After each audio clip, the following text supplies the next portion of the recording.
యాక్టివ్గా ఉంటేనే ఇందులో కొంతమందికి స్పార్క్ ప్రోగ్రామ్కి అవకాశం వస్తుంది. 5 days గవర్నమెంటే మొత్తం స్పాన్సర్, ఆ టీచర్ స్పాన్సర్ చేస్తుంది. సో అందుకే నేను అడుగుతుంది, బిజినెస్ కన్నా స్టార్ట్అప్ ఎక్కువ యూస్.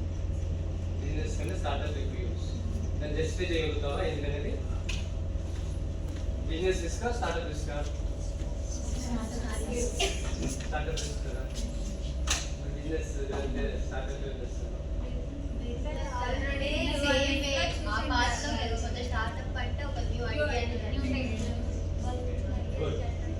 ఆ కంపెనీ ఎవరునే ఆశ్రిత రోల్ నెంబర్ 40. నెక్స్ట్ ఇంకా సరే, ఇన్నోవేషన్ అనే పదానికి ఏం తెలుసుకున్నారు? మరి అట్లీస్ట్ ఒకటి డిఫైన్ చేయండి. ఇప్పుడైతే ఎంటర్ప్రెన్యూర్ కింద వస్తారా, బిజినెస్ మ్యాన్ కింద వస్తారా? సో ఇప్పుడు మీరు రేపు నుంచి వెళ్ళిన తర్వాత జాబ్ చేస్తారా, ఎంటర్ప్రెన్యూర్ అవుతారా, బిజినెస్ మ్యాన్ అవుతారా? సో ఎంటర్ప్రెన్యూర్ అవుతారా? ఒక హ్యాండ్ రైట్ చేయండి. మాకు చేతిలోనే అంటే హ్యాండ్ రైట్ చేయాలా? జస్ట్ నేను లేకపోతే హ్యాండ్ రైట్ చెప్తా. అందుకని ఎంటర్ప్రెన్యూర్స్ అవుతారు. Good. What's your good name?